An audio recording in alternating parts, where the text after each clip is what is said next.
Ladies and gentlemen, namaste and good evening.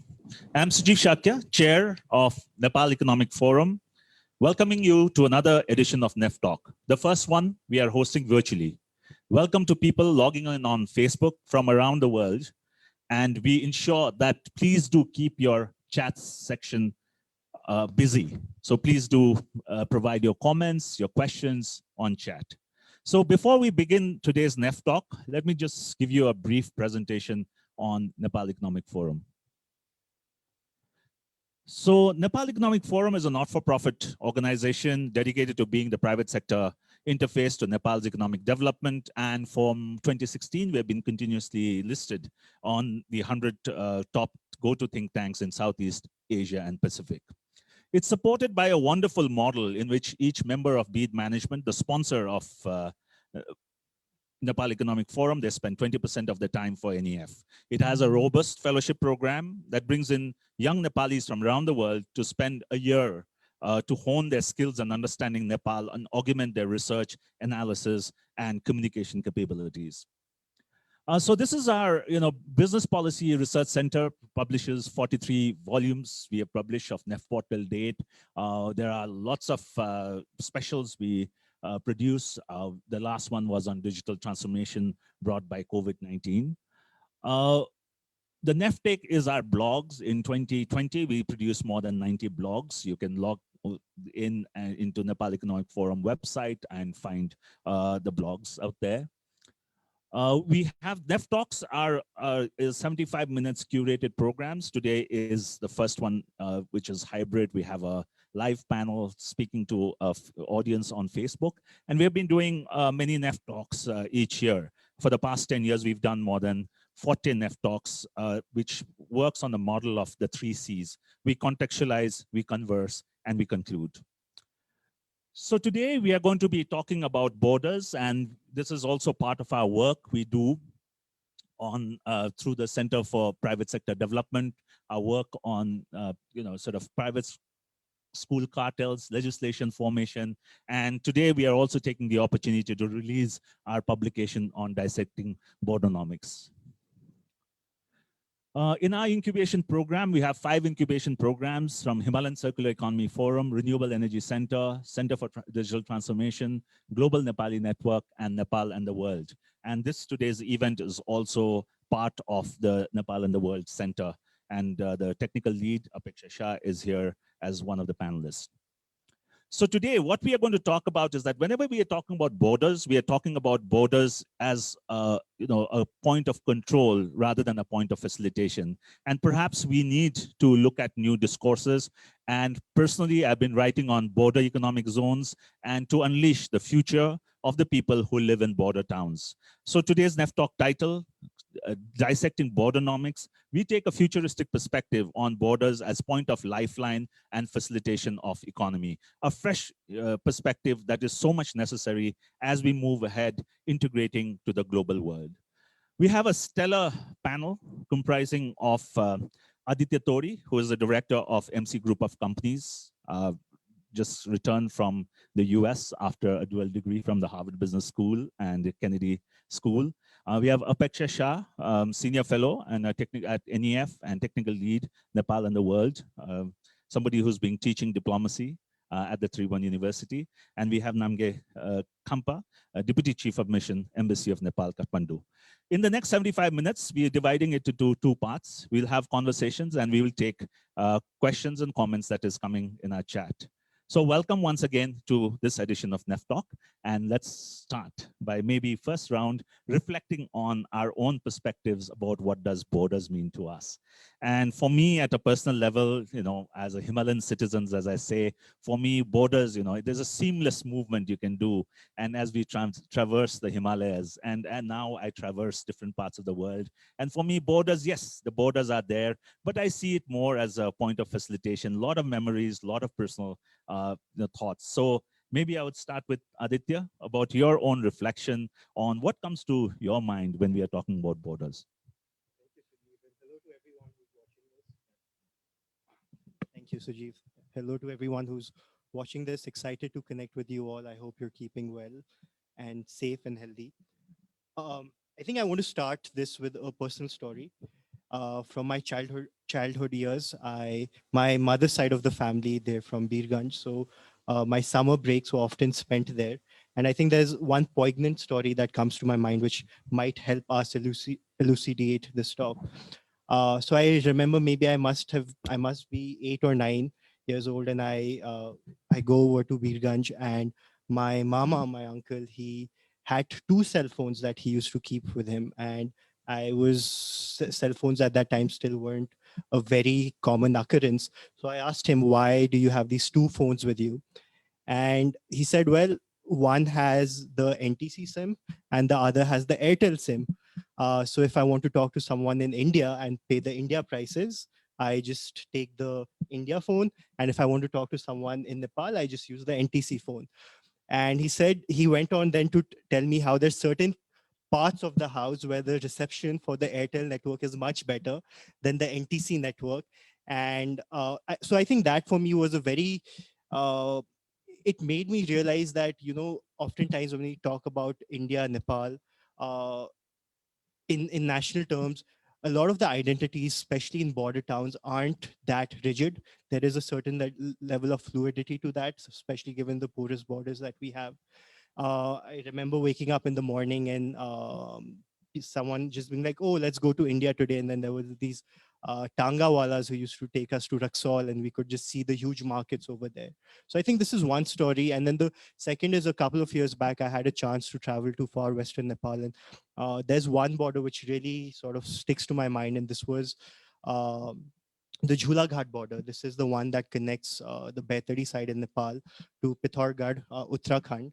And it's basically one suspension bridge, maybe 50 to 60 meters long. So if you're on this side, you're in Nepal. On the other side, you're in India. And I remember when I was in the Nepal side, I was just talking to someone in Hindi, and it was a shopkeeper. He was just telling me about his business. And then I stepped out and saw that the shop was called Shrestha and Sons. So it was actually a Nevari person speaking very fluent Hindi, which me growing up in Kathmandu, I had never seen. And then later that afternoon, I remember going to the India side, and there was a wedding, a Garhwali wedding, and the Garhwali language and the Nepali language and Hindi was being spoken multilingually within that wedding. So these are the two stories that come to my mind, which really define the sort of fluidity of identities that take place across borders. Thank you, Aditya. I know, I mean, we all have very interesting stories, and that's amazing. Two stories that, I mean, as you're speaking, I was thinking of that bridge, and when you cross it, so the visual memories of, and where's actually the border, is there a border, So Apekshya, your personal reflections?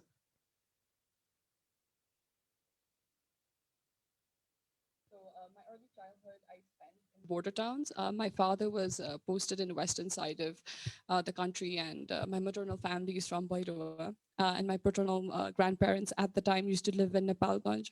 So I've been going to Sunauli and Rupaidia like as far as I can remember.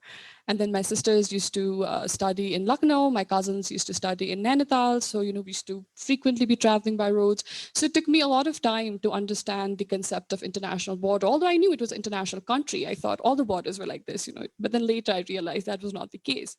So I think, yeah, I mean, my family also, at least in early years, we were a direct beneficiary of this open border system. But then again, I guess we were privileged enough not to face the brunt that comes with the complexities in the borderland area, because the borderland landscapes are such a unique phenomenon. Because it's not only like it's such a network of economic and social networks which is directly influenced by the border and is solely dependent on the border. And that does sort of make this area very interesting. And like you mentioned, like it's not only about this economic dependency and livelihood issues, it's also these other social interactions and connections through friendship, courtship, kinship. So these are the these attributes that go beyond just economic and livelihood areas. And then I think that is what I feel is that initially, I think border areas have been viewed very very traditionally with security threats, and there was always issue of like geopolitics or legal issues or geographical issues. But I think slowly there has been a huge change in the entire concept of borders, because now more than political geography, with the onset of globalization, we're seeing that more than political geography to functional geography, access to, let's say, infrastructures and supply chains are making our political borders into a more functional kind of borders. And this is a huge departure from the traditional mindset, which has brought into new issues in the limelight in recent years. And I guess I'll talk about it more later. Thank you, Apekshya. That's a nice reflection and a nice starting point from your Namgya about your own personal reflections when it comes to borders. Thank you, Sujeev, and thank you, NEFTALK, for inviting me to this panel discussion. Happy to share this stage or this discussion with my co-panelists. I've been in Kathmandu 7 months, and I'm really happy to, frankly speaking, do this kind of conversation, which we haven't had an opportunity to due to the pandemic. I myself also, I'm an Indian diplomat stationed in Kathmandu. I belong to a bordering region in a state of India that falls across Nepal, Pithoragarh, a place that Aditya just mentioned. So my interest in today's discussion is both personal and professional. Having said that, as a lot of inhabitants of bordering areas in both countries do, I have spent most of my time in Delhi. So I perhaps don't have such acute border experiences as my co-panelists brought to the table. I will just say that the mandate that you gave me when I signed on for this is to focus on border in a futuristic perspective. And that's something that I'm very happy to do because that is a conversation that I feel we need to have more of as enablers for growth and opportunity, and particularly in the India-Nepal context. So I want to thank you and NEFTALK for this initiative. And therefore, my approach today is to really focus on what India is doing in terms of how it sees the opportunities in this direction through our shared border and what we're doing in this regard. And of course, our principal collaborator in this effort is the government of Nepal, and we do this with the government of Nepal. I'll just sort of round it off by saying that, picking up on something that Apekshya was mentioning, which is that conceptually, you can look at the border as a hard concept that is rooted in security, rooted in exclusion of people, of movement, of capital. But you can also look at conceptually the border as an enabler or a conduit for exchange of ideas, of persons, and an opportunity for multiplying growth and overlapping zones of prosperity. And I want to focus on this latter part today. These are not mutually exclusive. We can have shifting emphasis depending on the time, the geography, the context. But I think a conversation on borders as an enabler in terms of your own research and the sort of background for this discussion is something that's very timely and something we should, as I said, do more of. So I'll leave it there, and then we can sort of pick it up in the subsequent rounds. No, thank you. Thank you, Namgya. I think I think as we discussed at the beginning when I was having conversations with the panelists, I think for me, this whole, I have deep attachment to the border because I crossed the border every time I went to school. We used to go to school, we studied in India, and we came back for winter holidays. It was fluidity. I mean, and it's not only here, and as I'm now working in countries like Rwanda, when I cross over, say we go to Congo, or when I'm crossing over from Thailand to Cambodia, it's an amazing feeling that, there is, and especially I've developed this very keen interest, across Europe, sitting in Basel and looking at the, looking at Switzerland, France, and Germany in the same, place. So it's fascinating to see how you can convert that same lines into, as sort of Namgya was saying about, as an enabler, or the same line can be a controller. So maybe I'll move in as we get into this conversation, maybe move into Aditya on, taking a perspective on what are some of the, as you've been looking at public policy as well as business, a very unique combination. And borders do, it has impact on both.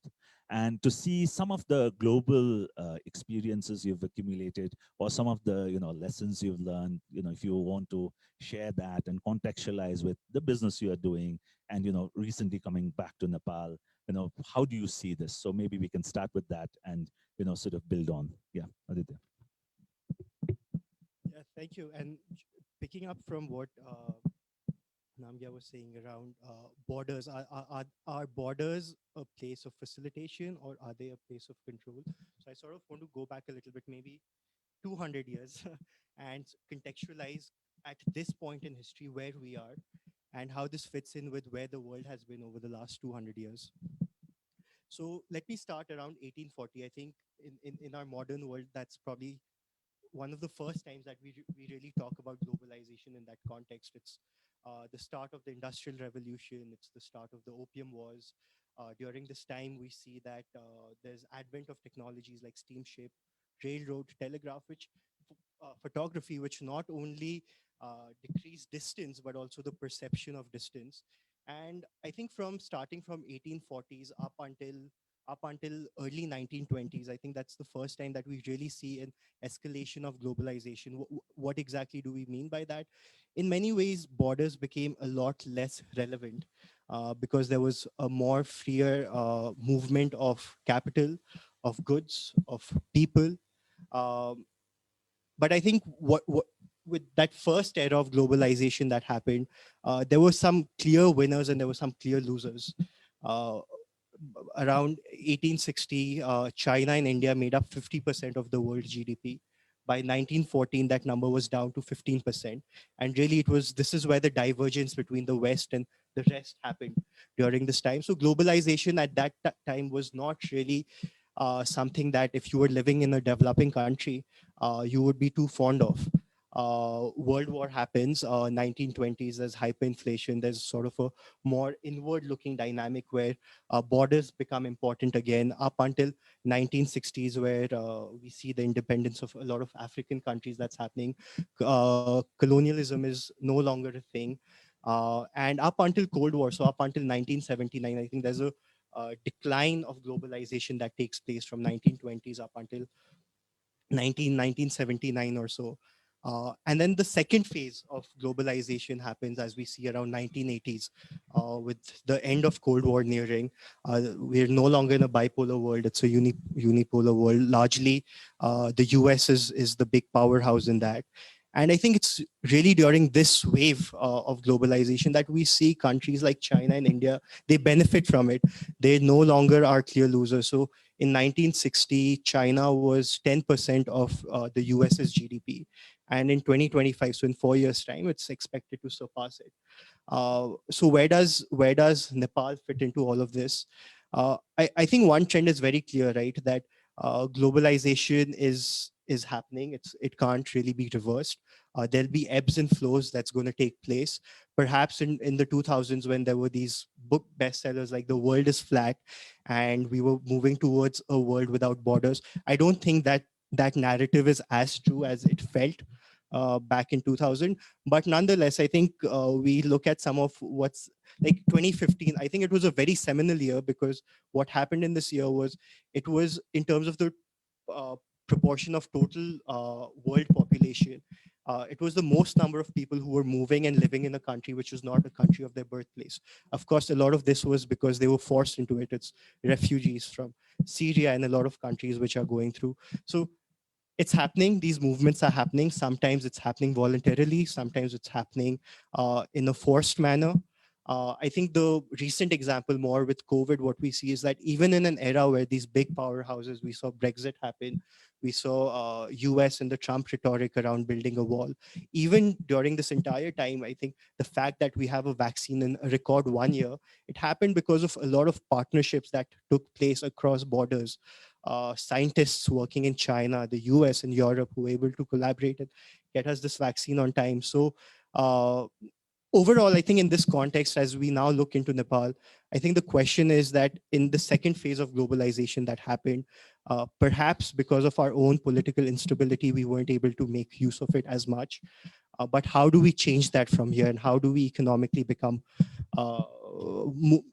gain some sort of momentum to capitalize on this globalization.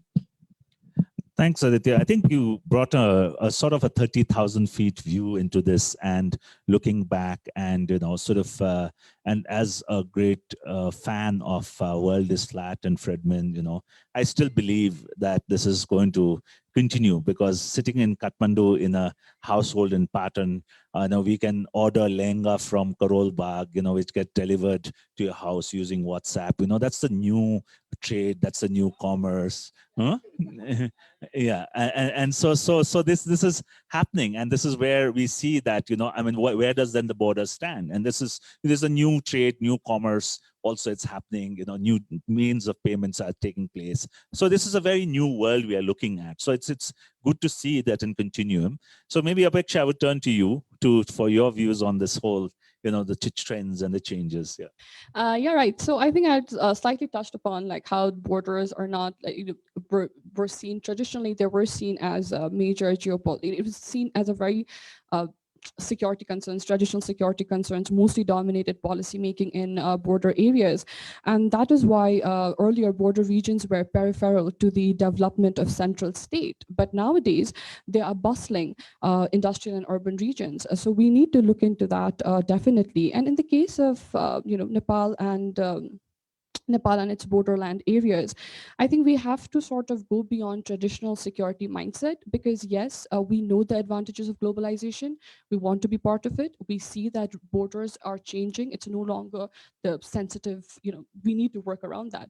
And I think a lot of traditional threats, such as illegal movement of people and goods, can be largely managed. I think that's where the problem lies, management, how to manage this. And then right now, I think it's become so much more easier with formal, let's say, because cooperation has also increased so much. So I think with formal mechanisms, we can sort of manage these external, let's say, threats. So in that end, I think through, cross-border cooperation in bureaucracy, demarcation of borders, use of technology to monitor movement of goods of people can go a long way of managing through these threats. However, I feel that there has been an enormous gap between the rhetoric of border maintenance and the daily life in the borderlands. And in this end, I think there is an importance to internalize that security concepts also have been changing globally.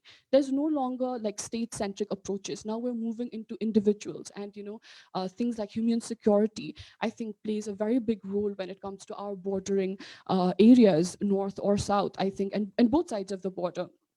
Of course, in the northern region, there's very fast development happening, and even in the southern border areas, I think development has picked up in recent years. We still need to work in our border areas, but I think issues of human security can go a long way, enabling people with employment opportunities, basically just, giving them resources and services like education to be able to live with dignity. And I think to that end, although Nepal and India have had such a, let's say, an interdependent borderland, we've not been able to move beyond certain political issues, I think largely because the borders remain undemarcated. I think once we sort that out, I think we'll be taking off a huge political dimension out of it, and then we can start focusing on these human security issues, because I think development in both parts of the border is going to have a spillover effect. Like right now, also our hospitals are quite popular in Indian towns, and education facilities in India is definitely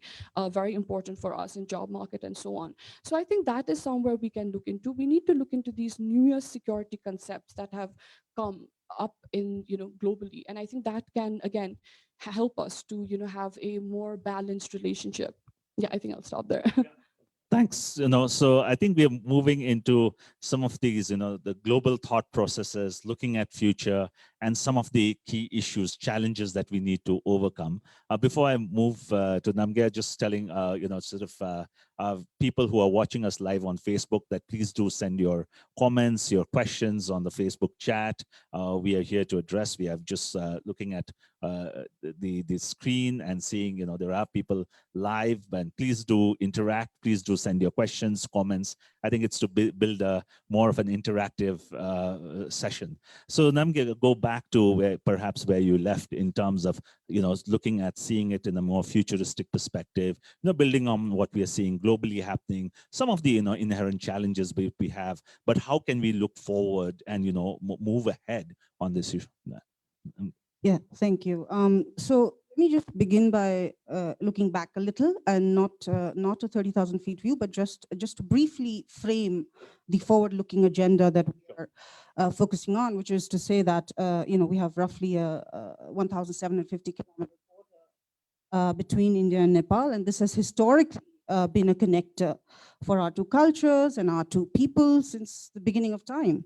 And we've had personal illustrations, that have been shared by our co-panelists. And the openness of this border has encouraged, I would say, the development of shared and similar cultural and civilizational attributes. And we have, as countries, dipped into this socio-cultural milieu over centuries that has shaped the national and social fabric in both countries. And we've inherited that. So as governments, on this foundation of a millennia-old border, we have, over a period of time, created a superstructure of legal regimes and infrastructure to facilitate, more exchanges that benefit both sides, people level, commercial, and other linkages. And it's not a static process. It's something that is a continuous pursuit with our partner, the government of Nepal. And we have, through this, developed long habits of coordination and consultation on opportunities, as well as on managing commonly shared challenges, some of which Apekshya alluded to, which not just through, I would say, legal regimes, but also in terms of a lot of cooperation on the ground that transcends and that often is forthcoming from both sides to manage this, given the sort of the nature of the border. And this connectedness continues today unabated. Nepal's access, for instance, to Indian seaports. Now, this is something that is enabled by a modern day treaty, but it is underpinned by centuries of flow of goods and people in that direction. Similarly, the interconnectedness in terms of the movement of people, and he referred to something a short while back, border inhabitants. I mean, you have people crossing over for their daily groceries, for a cup of chai in their favorite stall, for a weekend retreat. So there's that kind of movement that that underpins the kind of shared border we have. And as governments, we continue to work on this enabling edifice guided by the fact that it should bring benefit for both countries, for people in both countries. And if you look at, I want to look at three aspects, and I don't know how much time we have, but maybe we can spill over. One is trade and transit. On trade and transit, if you look at the pandemic, even in the height of the pandemic, when borders closed worldwide, and even in geographies as integrated as Europe, the India-Nepal border remained effectively open for trade. And this didn't happen automatically. This is something governments worked hard to ensure on both sides. It mitigated the impact on people, especially along the border, that were already reeling under a pandemic. So I think that is something that we should take heart from in terms of what works. And in terms of the overall trading regime, as I think we all are familiar with, India and Nepal have a bilateral trade regime that's very liberal, and Nepal's goods access the Indian market duty-free in a non-reciprocal manner. India is Nepal's largest trading partner, largest destination for its exports. In fact, I believe we export 7 times more goods to India. Nepal exports 7 times more goods to India than it does to its next largest export destination. We also provide much of the transit for almost all of the third country trade that Nepal does. And these statistics, the reason I'm throwing them out, and there's more if we can go into it, is it underpins and illustrates how intertwined and how sort of thick and our trade and economic ties are, whether it is trade, whether it is investment, whether it is movement. And as governments, our effort is to continuously push that agenda along, to be facilitate enablers, as we discussed a little while ago. On connectivity. Now, connectivity, I don't know if we're turning to this later, but I'll just touch upon it briefly. It's something that's that's as government of India, it's something that's very prominent on our agenda with our neighboring countries. And certainly Nepal has been a big part of that connectivity expansion. And in recent years, India has significantly invested to improve connectivity with and in Nepal. We're also working under multilateral initiatives like the BBIN, which involves Nepal, Bangladesh, and Bhutan. Out of $1.6 billion in lines of credit extended to Nepal, I would say about half of this is on connectivity at the moment, which includes roads, power transmission lines, and also irrigation works for Shah. A lot of resources and investments that the government of India is making, and there's a lot of shared interest in upscaling, in improving connectivity between India and Nepal, and it encompasses all nature of connectivity, roads and bridges, power transmission lines.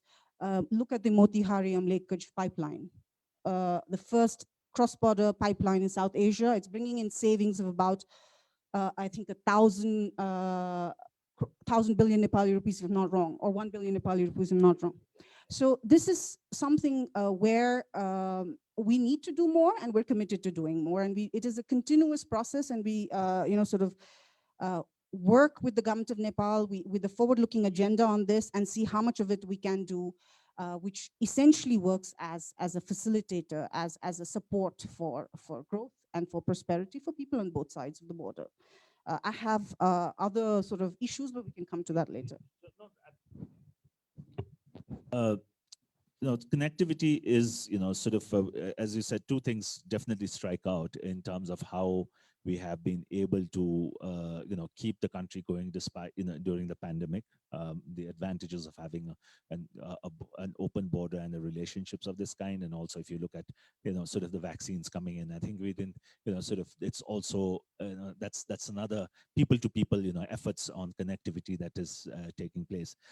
Yes, on connectivity, I think it is not only, I would say, when we are looking at Nepal, we also having Nepal Economic Forum has been the partner organization working on the BBIN work, and of course Apekshya is currently on the advisory board also. And we do see that those are the futuristic movements, because also we need to realize that India is such a large country compared to its neighbors, and where do we connect with, and I think for us, what India is looking at in terms of East Asia, Act East, or sort of look East, or the various forms of connectivity. Perhaps that's where Nepal also benefits to latch on to that through these various multilateral relations. So, let me just turn a bit, on a slightly different way with Aditya has been coming also from a business family, and looking at, because we are always continuously looking for opportunities, I mean, that's what business people are all about. And then we see there's been, I mean, from a connectivity standpoint, I still remember my initial days when we used to go to school, we had to go down to Birgunj, from Birgunj go to Jogbani and come out. It was a, go to Siliguri. It was a, it's not was an easy journey like this now, to flying to Bhadrapur and crossing the border and getting to Siliguri and getting to Kalimpong or Darjeeling. So from that, there has been a tremendous transformation, and we see also technology bringing about transformation in this, and having been, and as a family business on, exports and trade. So where do you see some of the, sort of the opportunity points that you see, as if the borders would, sort of get more facilitated, and where could be on the both sides that businesses would benefit? Aditya.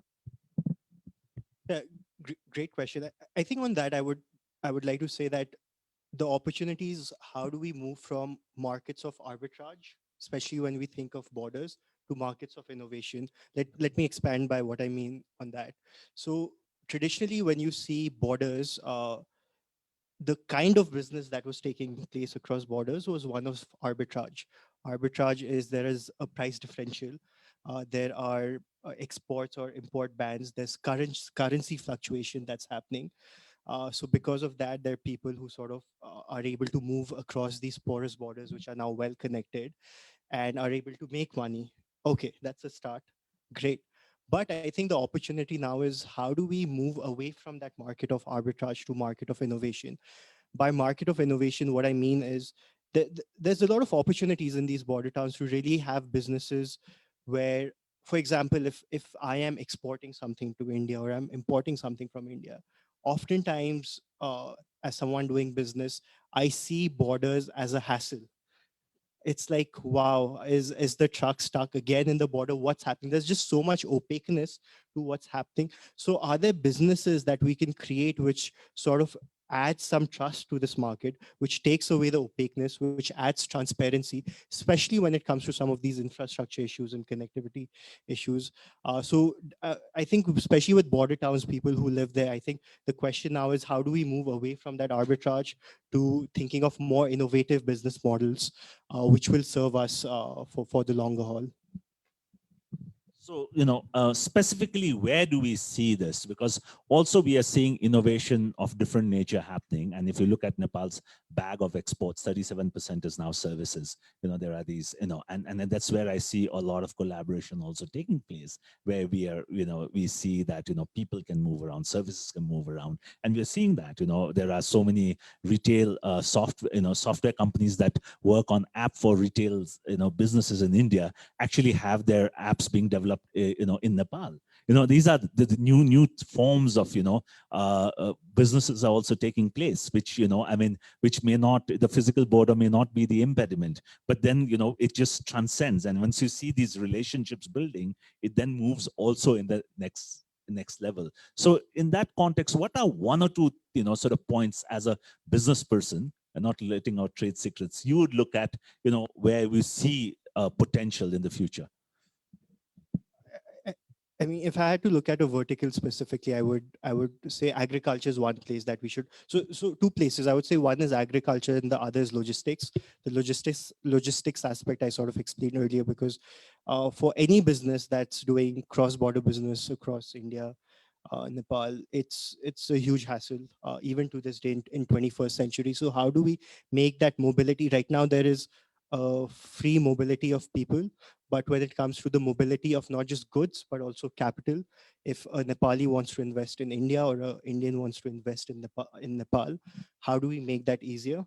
So that's one place. And the other is agriculture. So last year that we almost had $2 billion worth of imports that were coming from India. And there's definitely certain things that India is very good at when it comes to agriculture. The green revolution, it's sort of the cradle for that. But can India see Nepal not just as a market for its agriculture goods, but be able to leverage some of the ICT capabilities that you were talking about, Sujeev, and start using that in Nepal to sort of export of services and ICT that's happening to India, where it's not just a one-way road, and it's a two-way road where both of the countries are benefiting from this partnership. Because right now, just given how big the Indian market is, it's very difficult for Nepal to fully tap into it with the current policy regimes in place. Thanks. Yeah. Jump in there. Yeah. First point well taken. There's always, as I said, more we can do. And the good news is that on some of these, on making it easier basically to trade, we are sort of working on that with a fairly ambitious agenda, I would say. So going to your point about lowering transaction costs, speeding up process efficiencies, we have, in the past 2 years, got 2 integrated checkposts up and running, which are essentially, integrated spaces for lowering transaction costs, for facilitating faster movement of goods and traffic, for trying to bring down the time, as you mentioned, that movement takes. Similarly, another good example, which we've done on a pilot basis, and it's the preliminary findings have been very encouraging, is that we have allowed Nepali imports from Kolkata and Visakhapatnam, third country imports, to use the ECTS system, the electronic cargo tracking systems. And our, which essentially has, as per our preliminary findings, brought down the time for movement or for processing from, I think, about 100 to 120 days to flat 7 to 10 days. And that's a huge process side efficiency. It's also brought transparency. It's also addressed possible pilferage in terms of the movement of cargo. So this is a pilot project. We are encouraged by the results and looking at doing it on a more expanded basis. That's an ongoing conversation with the government of Nepal. But I mentioned this because it goes to the point of that you were making. Having said that, I think I'll just essentially diverge a little in terms of what, I mean, of course, India sees Nepal as a market, just as Nepal should see India as a market. And I don't, frankly, I think the policy regime is extremely liberal in terms of what can be brought in, what can be invested. India's investment regime is extremely accommodating for investment from third countries, and especially from Nepal. So I'm happy to take on specific concrete suggestions in terms of the policy tweaks you're talking about and come back to you. But my own sense on this is, and I'm happy to be corrected, that it is a liberal regime that is in fact, as I said, provides duty-free access for almost all of Nepal's goods into India, non-reciprocally.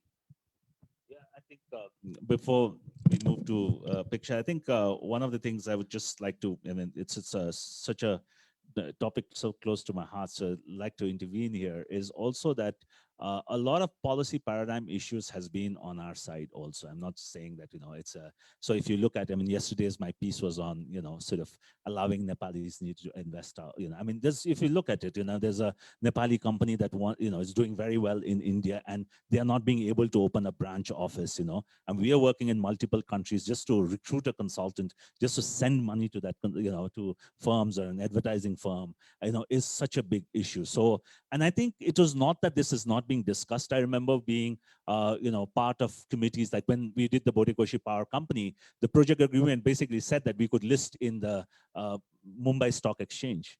It was so futuristic thinking 25 years ago. And we had said that, Nepali mutual funds can invest in Indian stock market, and Indian mutual funds can invest in Nepali stock market. So these type of issues that were earlier agreed upon, perhaps we need to start implementing some of those things. These are not, reinventing the wheel, but there are so many arrangements that we had already agreed upon that we need to, push. And I think ICP is a great example of how things can move ahead. And people are seeing that. And Nepal also, as automation is happening on our side, we would see this is, something that we can definitely progress. So maybe we can just move on to Apekshya in terms of the larger border issues that you wanted to talk about, and, which is linked to these, the perception of challenges, and also some of the things that are happening and which needs to happen. Yeah, Apekshya. So yeah, I'm so glad, like, the points you've brought out, it's true. Like, we've India and Nepal have worked to have a more liberal trade regimes, and we've had a very well functioning border, one of a kind in the region, great achievement. But I think we still do have a huge problem, especially with the trade deficit and informal trading. So for Nepal particularly, we're still not sure what the impact of informal trading has been. Now, despite the liberal regime in India, we're still facing difficulties to export products, and that sort of raises questions as to how we can facilitate our products into India better and more easily. Like you mentioned, there's already so many policies, and still there's a huge trade deficit, and that's obviously one of the major concern. So I think that is definitely something that we need to look into. Informal trade is a major concern, and formulating trade policies to remove more export barriers and to increase and encourage the export trade to India is, of course, like I mentioned, is very important. And like you mentioned about the connectivity and BBIN and BIMSTEC, which we are very, we are looking forward to it, because our regional policy was very much limited to SAARC, and that sort of did not work out as we had envisioned. So we are hoping that these other regional initiatives like BBIN, which is such a good initiative, given that we're being connected to economies of relative market strength, and it opens this this huge market that has not been accessible for us, although we have been trying. I mean, it took us, I think, more than 20 years to open a functioning rail route with Bangladesh. So I'm very glad that BBIN and BIMSTEC are being prioritized in the neighborhood, and we do definitely see prospects to that end. In that regards, I think Nepal also needs to do a little bit of work. I think we did, we've finally been able to implement the the special economic zones, but sadly, for some reason, we've not been able to get investors. So even in that end, I think we can have some collaboration with India, or maybe have better policy coordination within Nepal to support, to make our special economic zones going. Besides that, I think one thing that Nepal also needs to focus on is the quality standards.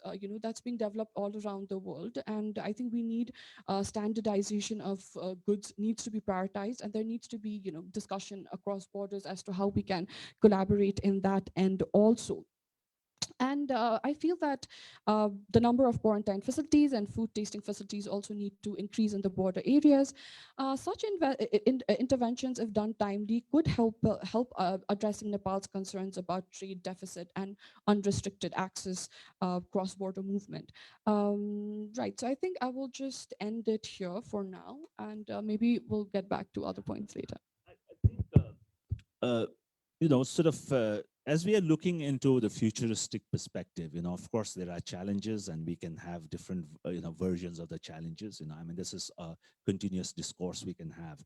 But I think I have been someone who's been propagating even, sort of out of the box ideas like border economic zones as to, and the, sort of the border huts that India and Bangladesh has started, that has done pretty well. And I think there are ways in which, so, I mean, of course, we need to take care of security concerns, and now with cheaper forms of managing, sort of data and security, I think we should be able to see that who crosses, I mean, both sides, we should be able to have good records. I think that's one of the biggest concerns. And I think when we look at even in the East Africa, which is very similar in terms of the economic activity, one of the key things we saw in the past 9 years we've been working in East Africa is that the security around the movement is pretty strong. So everybody has a national ID, or there's something that you are capturing. So if their vehicle movements are taking place, the registration numbers to all the data is again shared between the,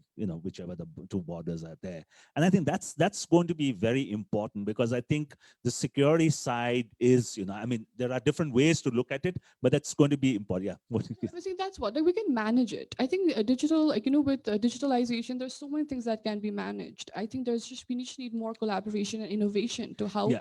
And you take examples from other borders around the world who are already doing this and who have started later than us. It's because, we started our open border is such a long story. So, I think we should be having these new So mechanisms. so what we're trying to say is that I'm just, sort of touching upon these points, because if you look at, India has now a very good form of digital ID in terms of the Aadhaar. Nepal is yet to have that. And I think I personally, when we're looking at border economic zones, if you're going to look at who's traveling where, who's to track it, that's also become too important to look at. There are some of the enablers that has to happen, and that could be a big business opportunity. We always see that, to look at digital identity for Nepalis, so that there is, sort of, because I think the openness and everything is also tied to these issues of movement and others. So taking this again, discuss one step further in terms of out of box ideas, I mean, you've been seeing in different markets. What are some of one or two things that, and that can also slowly, we have some questions coming up, and we can slowly, it could be the last round before we take the questions. So what would be one or two out of box areas, or some of the things that you've wanted to share with not being able to share, that we can do around that way, and then start taking questions on, I mean, I'm thinking what it's, because there are certain things that, as Namgya also said, there are issues like the ICBs are being built. There are so many things that are happening, pipelines are being built. There are these ways, transmission line. There are a lot that's happening. It's not that it's not. But what are some of one or two things that we can think of, and which would, of course, the governments would be required, but even at the P2P level, people to people level, business to business level, we can move ahead with, and that can just sort of change the narrative, and also, change the future around border, I mean, which is, unleashing sort of the bordernomics part of it. What do you think? Yeah. I think the good news with borders is that when we look at border economies, unlike traditional markets, which sort of take time to evolve and institutions need to be put in place, and it's a little bit slow moving, with border economies, oftentimes it's a boom or bust economy. And how well these border economies do often depends on two things. One is, are there traders willing to trade across these two borders, and how porous these borders are. And I think the how porous it is, I think ultimately it does come down to the people-to-people relationship. Today we spoke quite a bit about the Nepal and India border, not so much about the Nepal and China border. So if the innovation needs to happen, I think certainly there's opportunities in technology and digital technologies, but let's not forget that there are people living across both sides of the border. And one of the biggest assets for us is that they've been doing so largely very harmoniously. And how do we ensure that this continues to be the case? Because that is the basic necessity that needs to be in place if we are to talk about booming economic border towns and good trade relations between both these countries. And that's how the borders will no longer just become a point of security, but a point of facilitation. Yeah, I think before you go to your out of box thoughts, Apeksha, maybe you want to share about the northern border. I mean, you had some stories around that, so maybe I think we missed that, and yeah, maybe we. Yeah, so there are like there's countless opportunities in the north because we've because of the territorial reasons, geographical complexities in the northern areas. We've not have had such great relations with them. Although traditionally we had a great relations, and I think that is well. Let's talk about the rail line. I think there's already a bit of reservations over there because the main market areas, the coastal regions are really far from Nepal. And plus, even if the rail arrives, we don't know what are we going to send back in those trains. So of course, that is a concern. But I think immediately there are few things that we can do in our northern border. So I think cross-border facilitation is something that can be achieved while high mountains towards the north do pose challenges, but these traditional trade routes have been hindered in recent past. So earlier, while trade movement of people and livestock grazing particularly was quite common, now changes in policy have made movement of people and goods more stringent, and that is having, that can be changed. So for instance, in Humla, due to lack of trade facilitation centers and quarantine facilities, the traditional trade route to Taklakot, which is known as Burang County, only around 21 km away from our border point, has been disrupted. Now, what is the case that now traders from Humla need to come to Kathmandu, go through Kerung, and then reach Taklakot. So there is, so we could have worked in trade facilitation at this point. So there are a lot of traditional routes, and it's not only about trading, it's also about livestock grazing, like because of restriction. So there's, livelihood options are getting affected. Like earlier in summer season, we could go and graze our cattle up in the north, but that has stopped. And so now, this cattle rearing has become quite difficult, especially, and there's not market for cattle also, given that we have to go across this huge, it's almost 750 kilometers now, while it's just 21 kilometers difference. So definitely we can look into smaller things that is more achievable and can be done. And of course, the bigger infrastructure projects, it will take time. We know that. So yeah, I think So in terms of what you're saying is that I think the issues relating to our borders in the north is about the immediate facilitation around people living in the border, is not about the large scale trade and large scale, sort of that may happen in the days to come. So so anything what you want to look at, any out of box thought processes in terms of what can be done? Yeah, one or two things that you want to talk about. Right. So I think more than what can be done, I think there's another very increasing, there's this concern that's been rising, connectivity and all of these things are going on, infrastructure we're building, we're trying to make the region more integrated, definitely, required. But then what is happening is that these things are bringing up, these transboundary climate change risks. So that has to again come into the picture. Of course, the countries are talking about it, but I think that's where the focus again needs to be, because while countries have been developing and implementing policies and plans to adapt to climate change at national level, its impact goes beyond and has also been realized in COVID-19 situation. So climate change, it has no boundaries, and greater connectivity between countries means that climate impacts in one country can resonate in other parts of the world. So I think that is where we require a bit of attention as well, because again, in our southern borders, we already have a problem with our irrigation facilities. In both in the Indian side, we've been having problems flooding. So we need cooperation. Those issues are already there.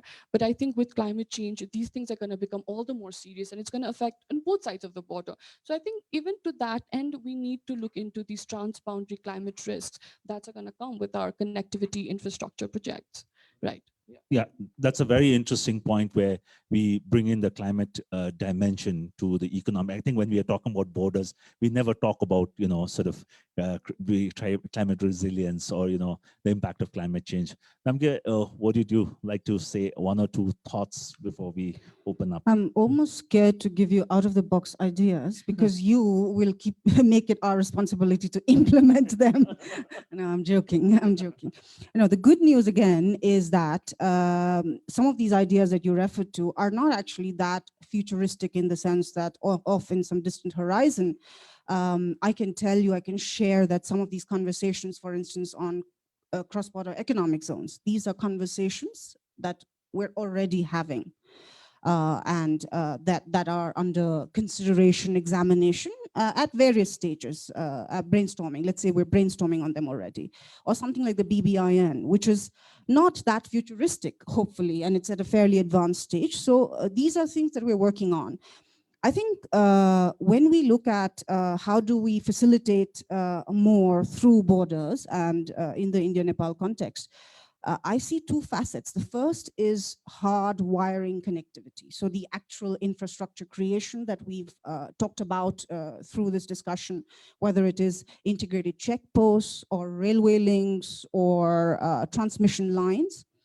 And the second facet is essentially enabling regulatory frameworks that make it easy to use this infrastructure for the benefit of economies and people on both sides in the bordering regions, as well as further away from it.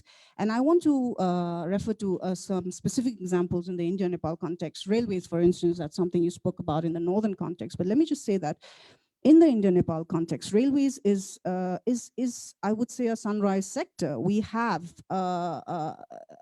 advanced construction going on 2 railway links with Nepal.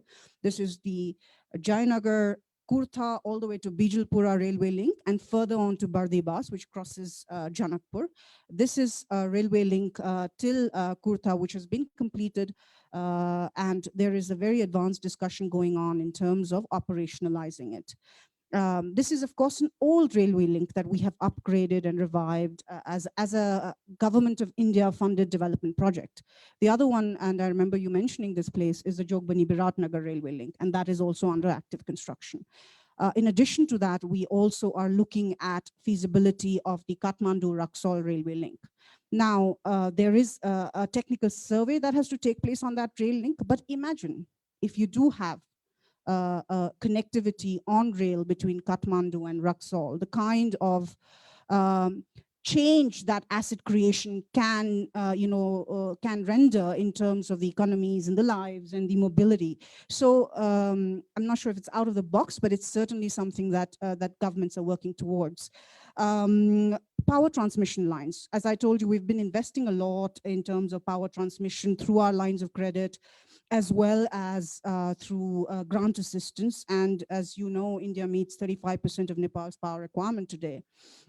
And linking it to the point about, trade deficit, or how do we make, how does Nepal sort of utilize the opportunities? You might have noted that very recently we have brought out a set of domestic guidelines in India on cross-border trade in power. Now, principal beneficiaries are naturally going to be Nepal and Bangladesh and other, countries that border India on land, for whom Nepal, for instance, can export its hydropower, which is a huge sector for Nepal, to India under this. And we have for that been building transmission lines, as I said, as an ongoing effort. If I take that further in terms of out of box, or in terms of what else we can do with this agenda, at some stage, perhaps we can look at whether this can be jointly operated under our power grids. So the integration of the power grids that allow us to essentially further boost cooperation and exchanges in this sector. So we just need to push that envelope every day. with the government of Nepal and with other stakeholders. The government is not the sole repository of ideas or of sort of concepts on this, and we certainly want to work with as many shareholders as possible to see this happen. And as I said, of course, there's room for doing more, but the good news is that there is a conversation or an agenda on the table that is forward-looking and that tries to, sort of tackle all of this and see how we can take it further. No, thanks. I think it's a very futuristic perspective and I think very positive perspective. I think we have about 15 minutes and there are some questions that are coming on the chat. One is a very interesting one from Theo Boyle, and he talks about what I'm talking about. Now we are talking about the virtual world, virtual spaces, or we are talking about, sort of virtual borders. Is that, do borders exist in such virtual spaces? Is his questions. I don't know. Anybody wants to take that? I can take a stab at yes and no. No, because I think internet allows you to connect across borders. If I'm buying something, before if I was going to Bishal Bazaar and I had to say buy a PlayStation, then my next comparison would be maybe another shop on New Road and see are they cheating me, or is this a fair price? But now if I'm buying a PlayStation, I can just go online on Amazon US and see actually, like, if I could get it for the cheapest price, how much it would be. So I think in that sense, the digital world has eradicated some of these borders, but in another sense, no, because our digital regimes, policies on internet usage, what's banned and what's not banned, that's still very much dictated by the national government. That is not something that we have too much of international maybe moving forward, there are agreements that happen which countries sign on to and say that, look, this internet is a place we're going to keep free, regardless of, and there's pressures on countries to be signatories to that. But right now it's largely still governed by national governments. Right. Yeah. I mean, we globally also, we do not have a clear policy on, this global governance of a digital space. We might call it digital diplomacy, cyber diplomacy, but all of them is quite, it's not as effective till we do not have a global policy at a more multilateral level. Countries are having bilateral agreements. US and China had a very historic agreement to that end. But I think we need a global policy in this end. And I think that this is an issue that is being taken up, I think, internationally as well. So I think there is still some, more policies that and norms and behavior that needs to be set among the countries at a more multilateral level globally itself. Namgya? Yeah, I think I broadly agree that the global international regimes on this are still in the process of development. But having said that, I think what I take away from this is one aspect that actually comes to mind is in terms of digital connectivity, and that's another area that I think we can do more in between India and Nepal. Bi-directional financial flows between India and Nepal can have potential for bilateral cooperation in the fintech sector, for instance. And I think there are already initiatives underway outside government, frankly speaking, and hopefully they will sort of be mature and sort of brought out publicly in the coming days and months. But it's something that we can work more on, and it goes to the point about mobility, making it easier for, say, tourists from India to come into the Nepal and be able to still be connected, and in terms of making payments, in terms of accessing other services, or pilgrims, for instance, the movement of pilgrims, or for you to buy your lenga from Karol Bagh at the touch of a button. So things like that, those occupy the mind space of governments, and we do want to sort of continue chipping away at that as well. No, thanks. I think we'll take one more last question. I think it's quite a few questions coming on sort of non-tariff barriers and the occasional hindrances, and I think whenever we talk, of course, when we're looking at trade, you also brought this up, You know, there are going to be challenges. Nothing is going to be foolproof. Nothing is going to be 100%. But if we would, you know, I'm just also thinking from the Nepal Economic Forum and the Nepal and the world perspective as to what could be, I mean, it's just an ideation, as to what could be that one or two things we can do, maybe, you know, through data points or do something where we can actually talk about these. Of course, you cannot have foolproof. There would be some issues on non-tariff barriers. There would be some occasional stopping of goods on either sides, you know, Indian goods coming here or Nepali goods going to India. But what could be one or two things that perhaps can happen through technology, or perhaps can happen through, you know, more discourses that, you know, we can tackle this. You know, I mean, this is a problem everybody, all of us know, but I think we can just take a dab at it, and that could be a good way to end this. Yeah, so I think using of digital resources, as ma'am has already mentioned, like, you know, the tracking of the cargo has proven very beneficial in reducing the trade costs, definitely. But I think we need to look into success stories, you know, and one of the success stories we've had in conservation, where, you know, we've been able to create, like, you know, national law enforcement agencies such as the Wildlife Crime Control Bureau of India and Nepal, and the two hold annual meetings to discuss issues and exchange information.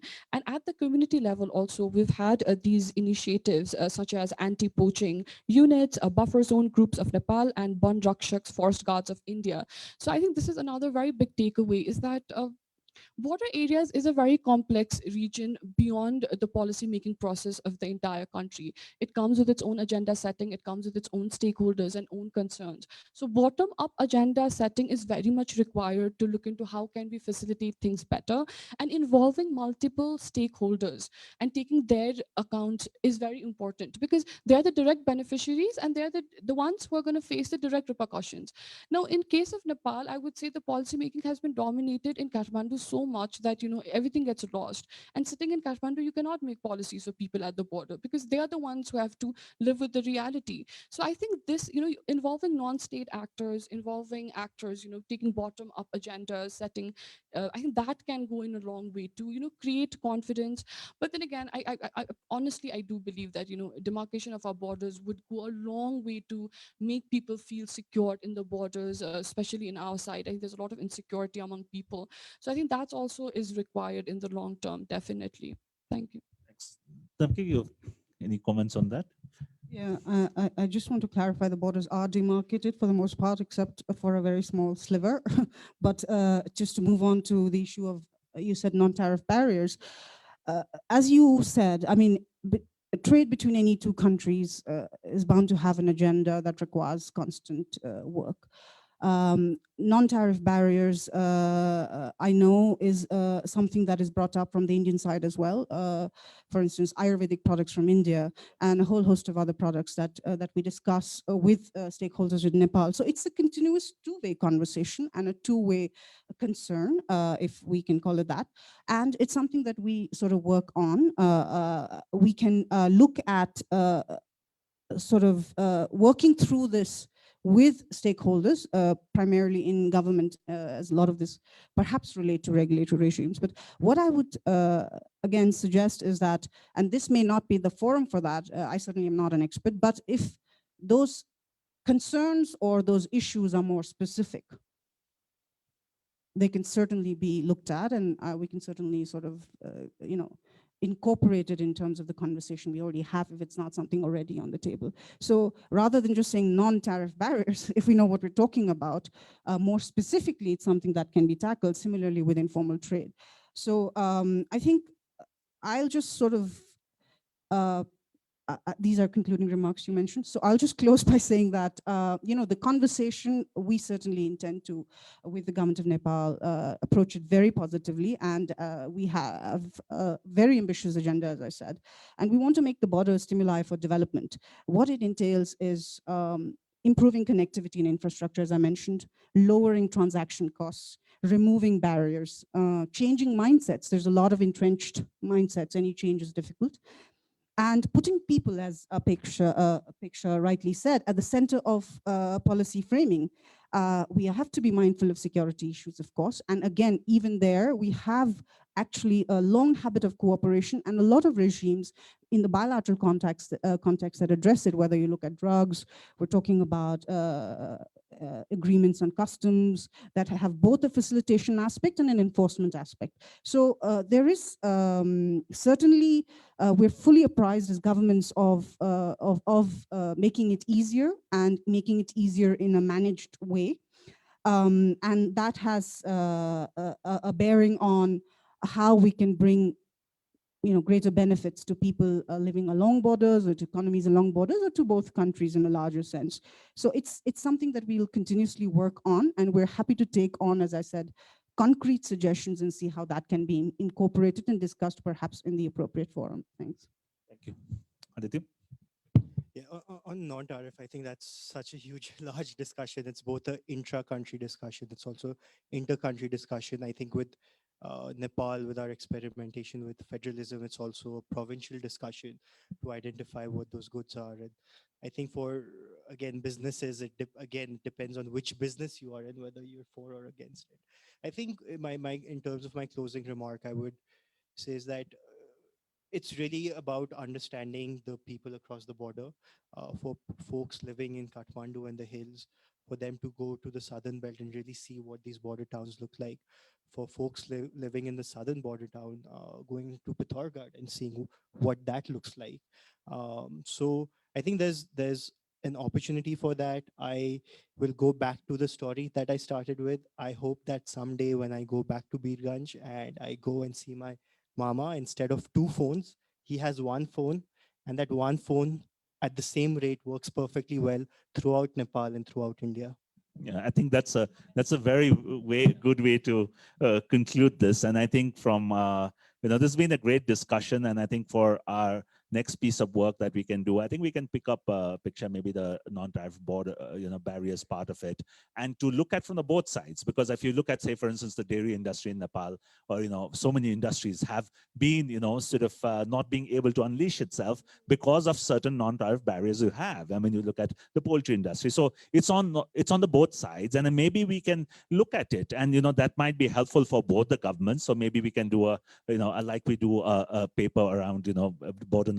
We can look around non-tariff barriers and to say that, okay, some of these will remain because there are seasonality, there are local political issues, business issues. We cannot resolve everything, but some of the bigger pieces perhaps we can resolve. And I think we can work towards making the making the dreams of Aditya's mama come true, of having a single tariff on a phone with both SIM cards. Thank you all for joining us live on Facebook, and we will have our next NEFTALK soon. Do follow us on social media, on Twitter, LinkedIn, and Facebook, and also on Instagram. Thank you very much for being with us, and a round of applause for our panelists. Thank you so much, and see you soon. Thank you.